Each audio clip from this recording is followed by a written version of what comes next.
He made him who knew no sin to be sin on our behalf, so that we might become the righteousness of God in him. Many times in this scripture, this passage that we read about reconciliation, about being through Christ and in Christ, we are reconciled. It's all about Christ. Our salvation is about Christ. It's all because of him why we are here. It's all because of him we are saved. We have life, all because of him. That's why I entitled this message, I hope it's here, Our New Life in Christ is a Work of God. Our salvation is a work of God. It's not because of our works, not because of our religion or our education. It's because of God himself who rescued us from darkness and brought us to life. And we know that, all of us know that our salvation is the work of Christ. And Paul kept reminding the church in Corinth, this was his letter, his second letter to the church in Corinth, that if you are in Christ, you are a new person. And be reminded that your salvation, your relationship with Christ, it's all by the grace of God. It's not because of us trying to seek God. It's God who sought us. So the meaning of reconciliation, really in the scripture and this passage, is not because we want to be reconciled with God. We actually destined, because of our sin, to reject God. If you have a choice, you'd rather not to be here, right? We have this depravity in our hearts that we have this like 100%. We'd rather not to be in the church, we'd rather not to be reading the scripture. The work of reconciliation is God wanting to reconcile with you, to make you a new person. So it's not because we're running after him. In our depravity, we want to run away from God. For things, for us to be comforted and be encouraged why Christ is really the source of our life and why we have this church, why we exist as a person, as a Christian, and as a church. One, I hope it's here, we are a new creation in Christ. It's obvious, verse 17. Therefore, if anyone is in Christ, any person who is in Christ is a new creation. A new creation means a new person. We become a different person. I always say this, if you are in Christ, the old Romel has gone, the new Romel has come. That's why Paul, in his second part of this sentence, verse 17, the old things passed away. So that's the meaning of a new creation. All things has passed away. Your old values, your moral life that you are living before Christ now has gone away. All things passed away. Your conviction about life, about education, about material blessing, about money and purity and greediness and worldliness and carnality. If you are a new person, you become a new person in Christ. All these things will be gone by the grace of God. Will be passed away. When I become a Christian, by God's grace, some people struggle in their issue of drug addiction, in smoking, in drinking, in lies and adultery and sexual immorality and pornography. I struggled a little bit, but when I fully gave my life, when I was in college, I remember I was 19 years old. If you believe Christ, you will become a new person. You have the truth. You'll be assured of heaven. I was being discipled by a person who taught me how to walk and grow in Christ. I right away, by God's grace, turned away from all those vices by God's grace. I'm not perfect, smoking. I stopped right away. Drinking. I remember I drank few, but I don't want this anymore. Right away by God's grace. And the grace of God during my time, compare now, there's pornography, but you need to buy a magazine. Maybe during our time, Red is a little bit younger. But for those people the same age with me, there's no internet. If you want pornography, you need to buy magazines, Playboy or anything. But even those things, I don't want to seek and watch X-rated. God, by God's grace, changed me. I know some people have gradual born-again experience, but some people have this like automatic, when they surrender their life to Christ, all their vices, the curses, the swearing, the adultery and the immorality, right away they turn away from those things, drug addiction. And that's what Christ is saying to us. Paul, inspired by the Holy Spirit, he said, therefore, if anyone who is in Christ, he is a new creation. A new creation is a born-again person. You were spiritually dead before Christ, and now because of what Christ has done, you absorb Him, you embrace Him, you become a new person. All things has passed away. I mean, your old life will be gone by the grace of God. Not because you want to be gone, but because of Christ, because of your newfound relationship with Christ. That's supernatural.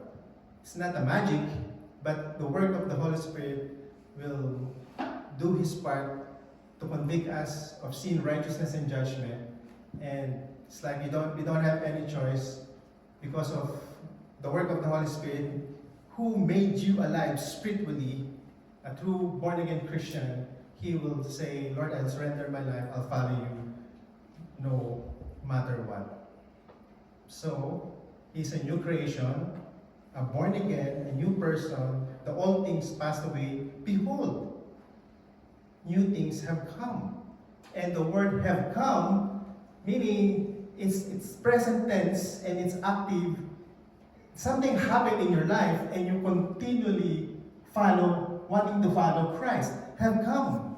That's the meaning of that phrase. It's a continuous, present, active tense that you want to honor Him, you want to follow Him, no matter what. Whether my family, my mom, my dad will come to church or not, I will come and serve the Lord.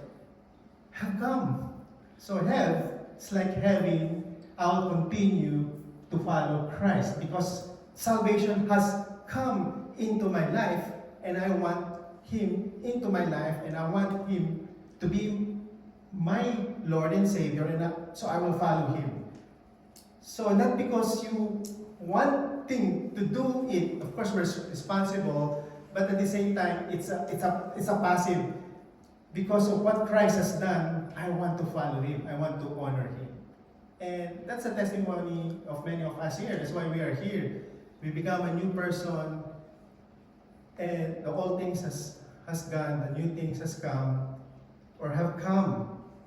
That's what new things have come, to be exact. So you want Him, and you want more of Him you want to follow Him no matter what. So a new person in Christ. We become a new person not because of a religion that we want to be affiliated with. So it's not religion. It's not because my family dragged me here or because I was born like this. It's because of what Christ has done in your life. Amen. So that's our motivation. That's why we are here. It's all because of what Christ has done into our life. New things have come. Make a resolve. We are still responsible to walk with Him, not by sight, but walk by faith.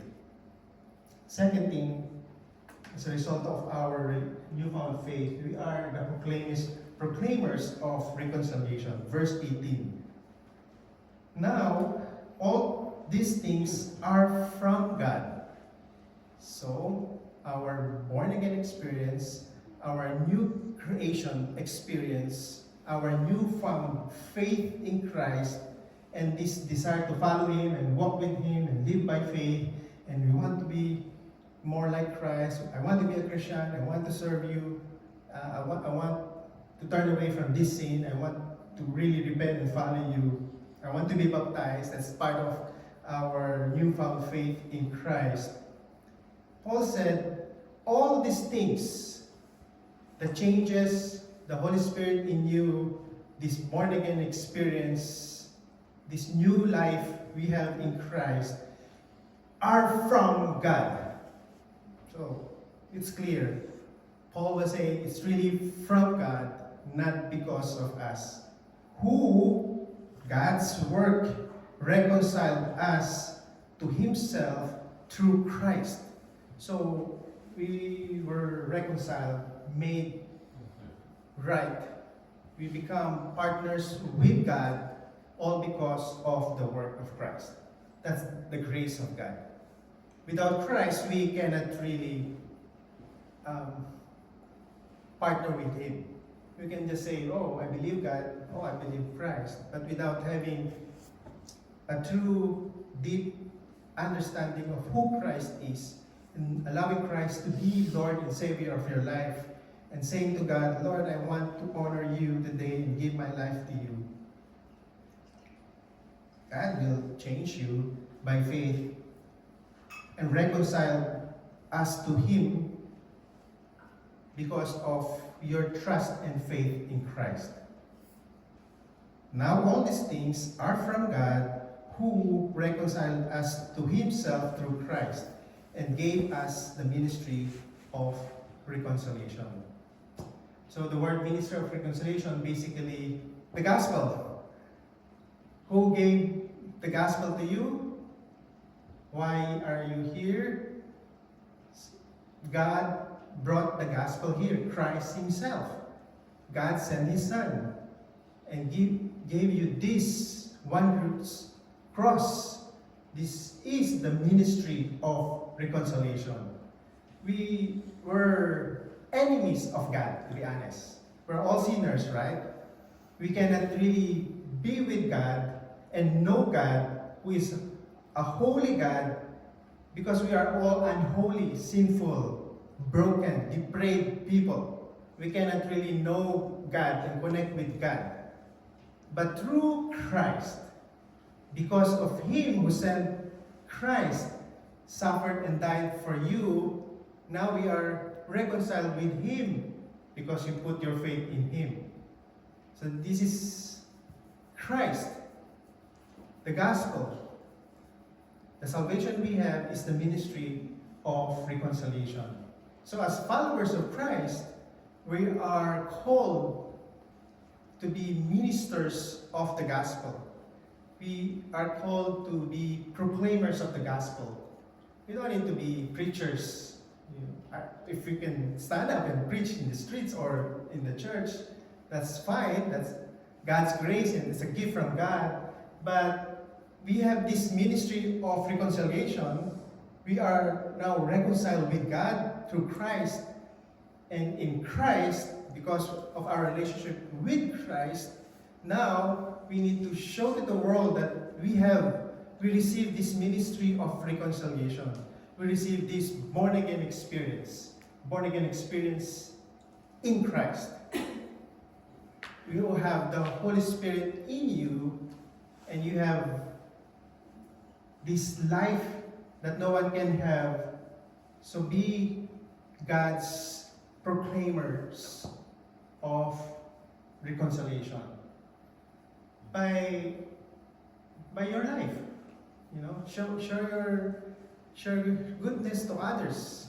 Show to the world, show to your workmates and friends, and maybe relatives and family members and neighbors that you have this ministry of reconciliation in your heart and in your life.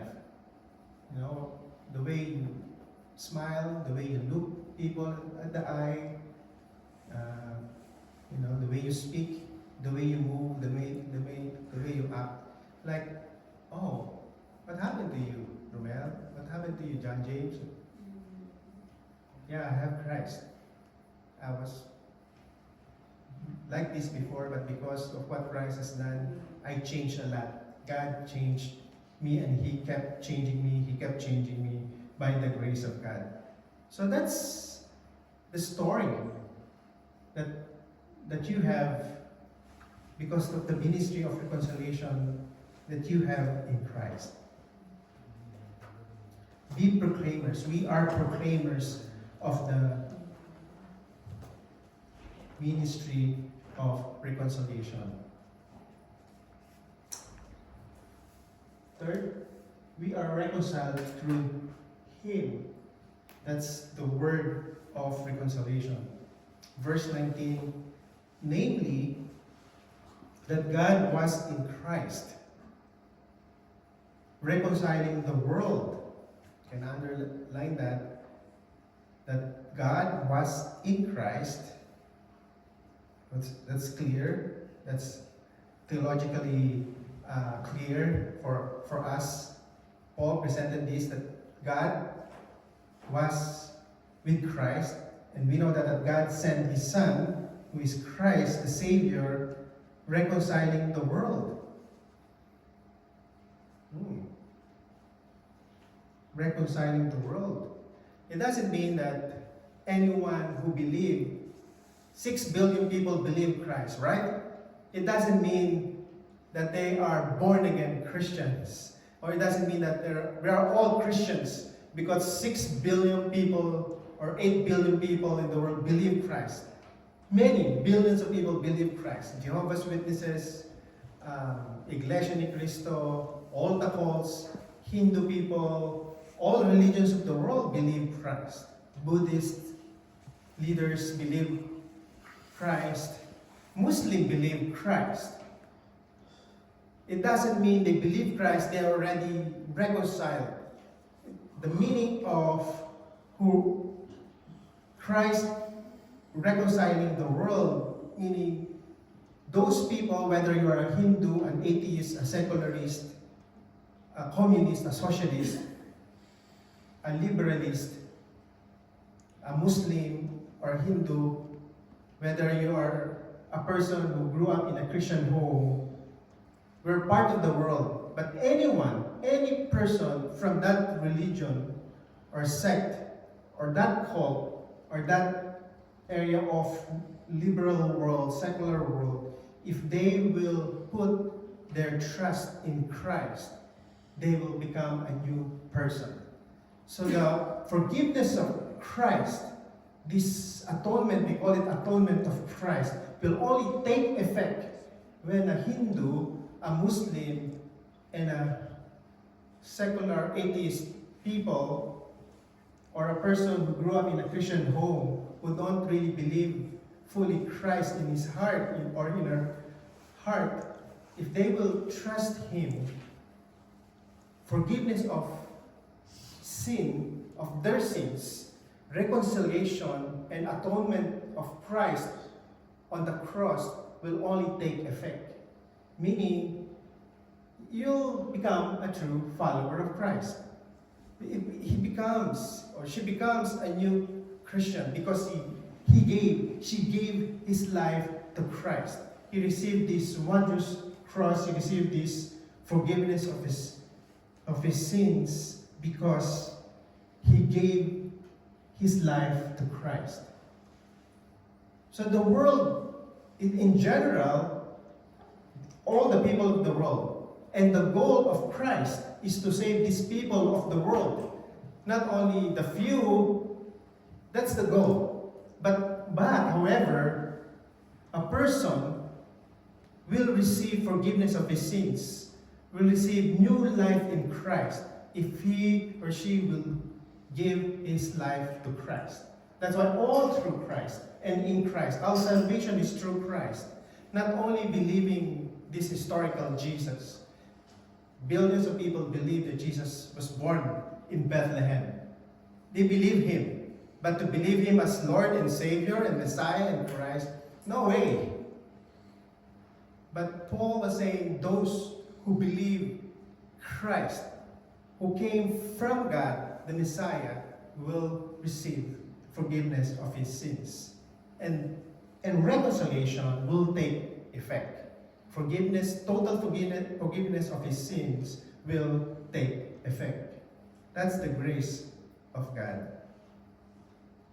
That's why to himself, that's to Christ, we are now reconciled to God because of what Christ has done on the cross.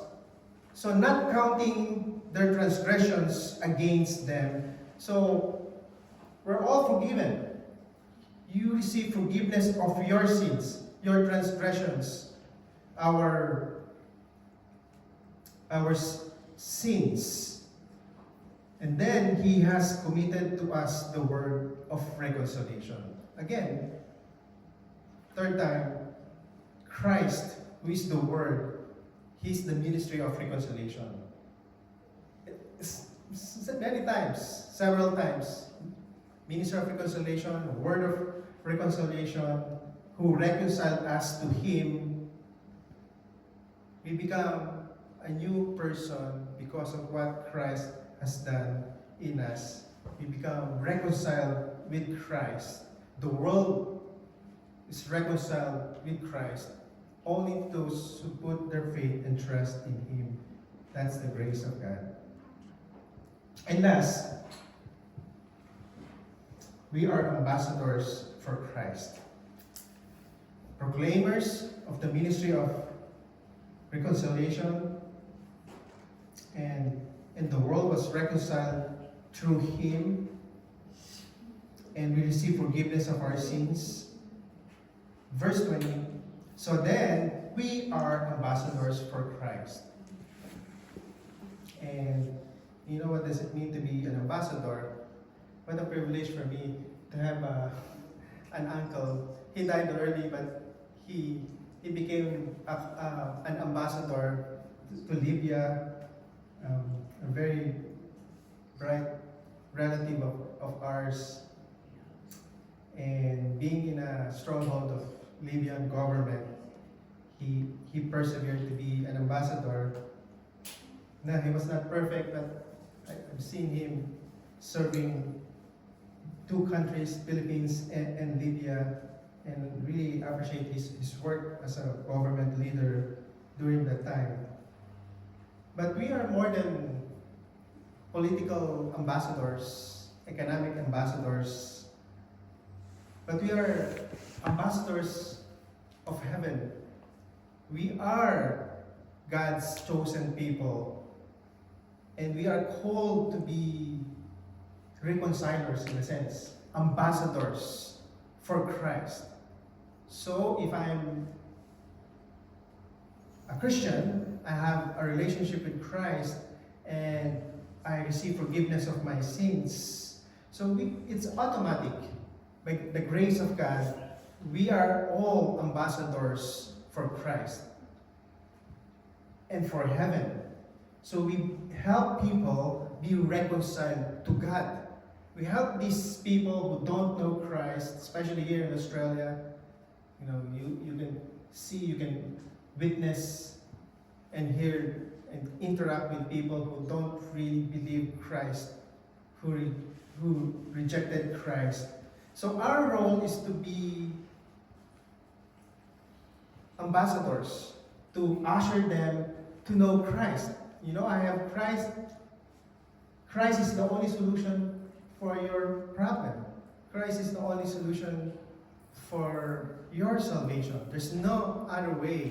Christ is the only way for you to be forgiven of your sins. You don't compromise. When we went to the Philippines, two families, like, sad to have to hear stories that one of their children went to America and had a I don't know, boyfriend or girlfriend, and decided to get married. And these are church people and serving the Lord full time. Decided to marry same sex. You know, it's really sad. And will you support or fight against it and encourage your son or your daughter to not to marry a same-sex person? But the sad is, I love my son, I love my daughter. I'll attend the wedding. It's my son, it's my daughter. As long as they are happy, they believe Christ, I'll support them. It's like, that's strange. If you are a follower of Christ, maybe if it's in my case, I might also compromise. But I told them, I have a simple faith. So happened I was just a pastor. My calling is to be faithful. I will not compromise. What do you mean compromise? It's like getting a little bit upset, like uncomfortable. Well, just be faithful. What the scripture is saying, I'll be faithful. I will not mock. I will not totally reject. But what's the truth is the truth. So I will not compromise my faith. I will support what the scripture does not support. So I think I hope and I pray that we will all be like that. Like what Paul is saying, we are ambassadors. Even though we have simple faith, because we know the truth, we can stand up for the truth because we are ministers of reconciliation. We are ambassadors for Christ. We are called not to compromise, but to let people know that there is a better life in heaven. That there is Christ who could change you and who can make you a new person. And just be faithful. And that's our calling as ambassadors for Christ. That in this world, we're living in this world that all of us are guilty of compromising, especially in the area of worldliness and carnality, and we can see we're too much involved in the world. But we need to be aware and be convicted. But in the area of adultery and immorality, perversion, and homosexuality and same-sex marriage, we need to make a stand. People keep lying and scamming. Of course, we all fail. We lie, but by God's grace, let's repent. I think that's the best calling that we can have as we walk by faith and not by sight, to confess our sins and repent from our sins. If you fail God for this, Lord, I want to stand up and I want to follow you, and I'll repent for what I've done. Lord, I want to be a true Christian. I want to be a true born-again Christian. Sometimes if I feel like I've done worse during the week in my relationship with Christ. Sometimes I bow my knees, Lord, if I'm not yet a Christian, Lord, help me to be a Christian. Sometimes I always that, I do that. But I think we need time to time to recommit our life to Christ and say, Lord, I want to be a true follower of Christ. And this is deep, to be an ambassador for Christ. Lord, I want to be an ambassador for Christ. I'm not being paid, you know. I hope the Lord will bless me as I do this, but as followers of Christ, let's help people know Christ so that they will receive this true reconciling grace of God.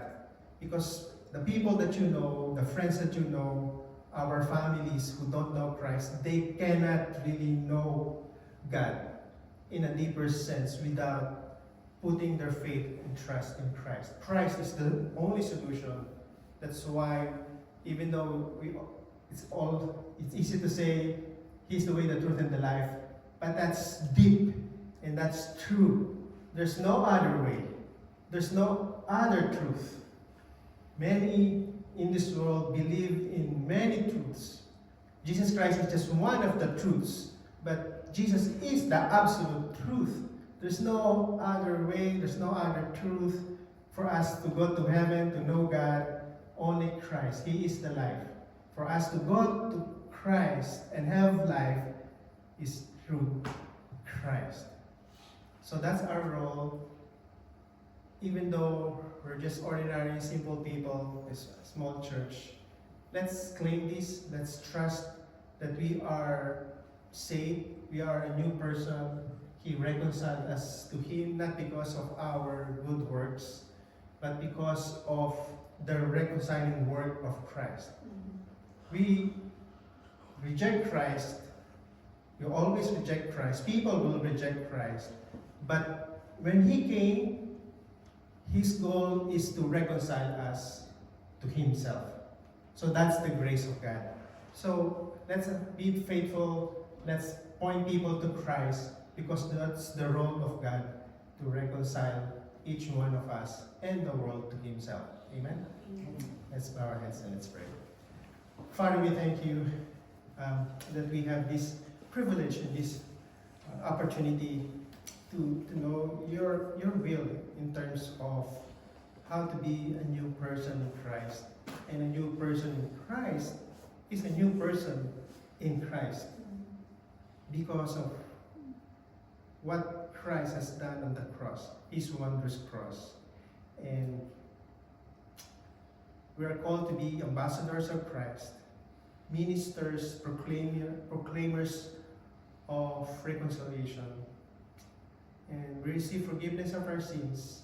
And those people who also receive forgiveness of their sins will receive this pure and grace of reconciliation, this ministry of reconciliation, the purity of the gospel. Lord, help us, Lord, to really embrace this ministry of reconciliation that we now know that we have.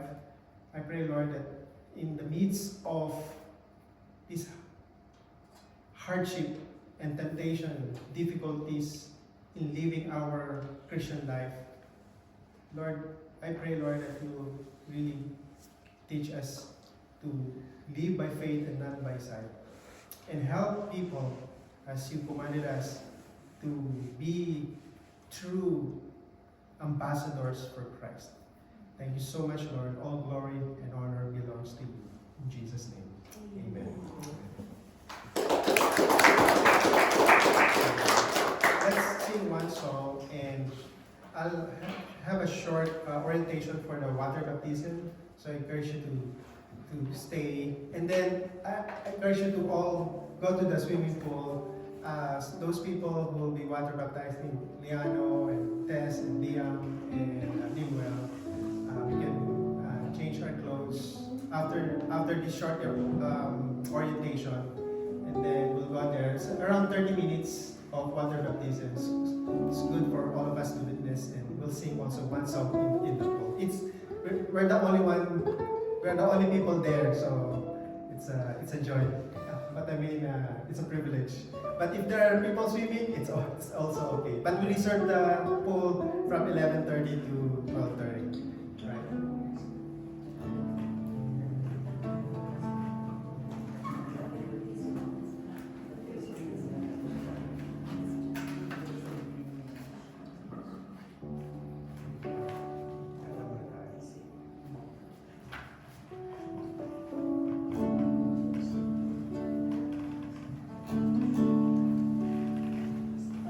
Let's all stand for this song.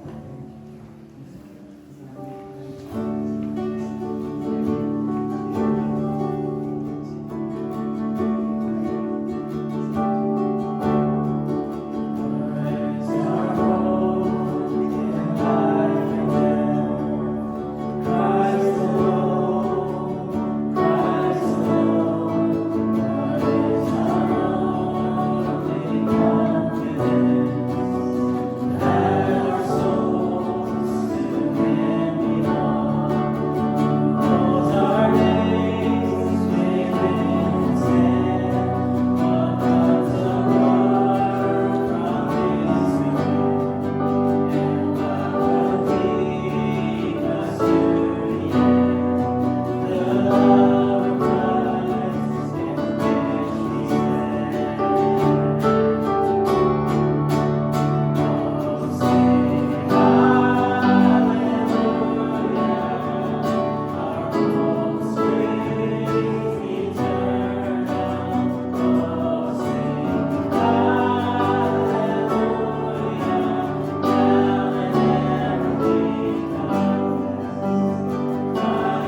I think yeah, I've already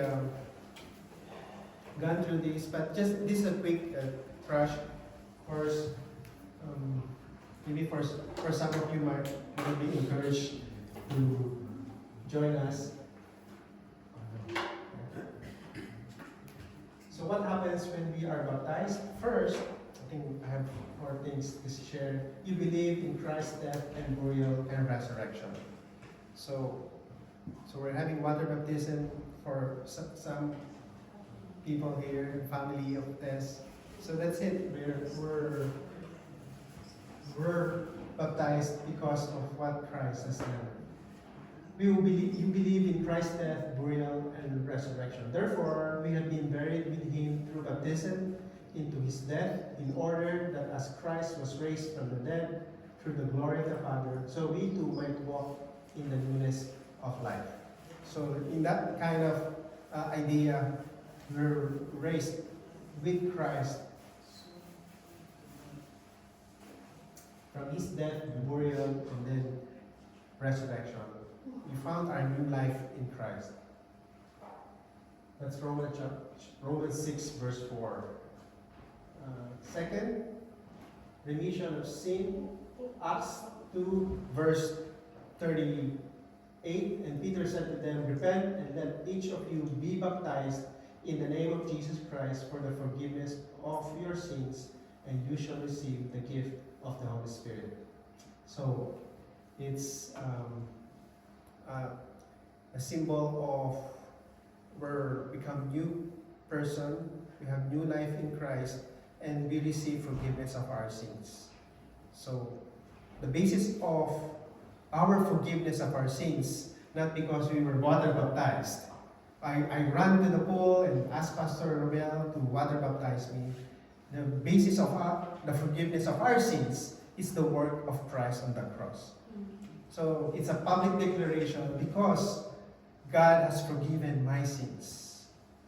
Right? So that's, and we become a new person. We receive the Spirit of God in us.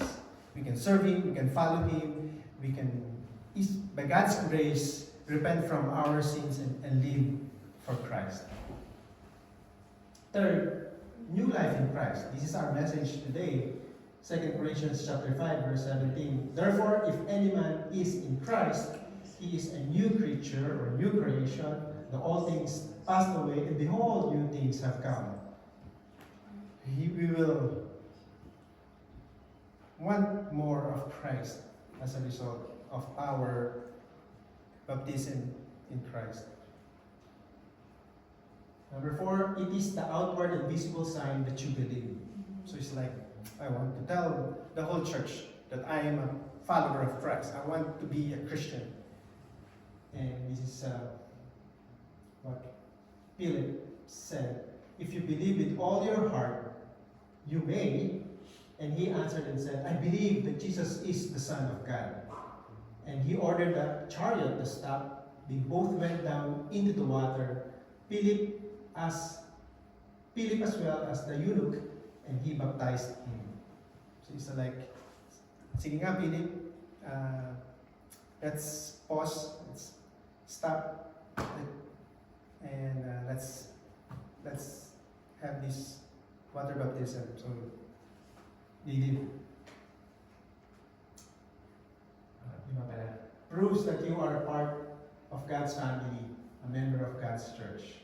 So you want to be part of His family from today, starting today. 1 Corinthians chapter 12, verse 13. For by one Spirit we were all baptized into one body, whether Jews or Greeks, whether slaves or free, we were all made to drink of one Spirit. So we become baptized and be part of the body of Christ. I think I have Ephesians 4, verse 5. One Lord, one faith, one baptism, one God and Father of all, who is over all and through all and in all. So when we express our faith through water baptism, we want to be one with Christ, one with the family of Christ. This is the last question. Why should we be baptized? 4 reasons. One is it was sanctioned by Christ. Christ modeled it. Matthew chapter 3, verse 13 to 15. Then Jesus arrived from Galilee at the Jordan, coming to John to be baptized by him. But John tried to prevent him, saying, I have need to be baptized by you, and do you come to me? But Jesus answering said to him, Permit it at this time, for in this way it is fitting for us to fulfill all righteousness. Then he permitted him. Okay?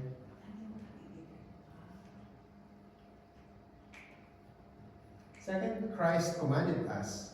So Christ showed it as an example. He went with John the Baptist and he was baptized by John the Baptist. And at the same time, it was commanded by Christ.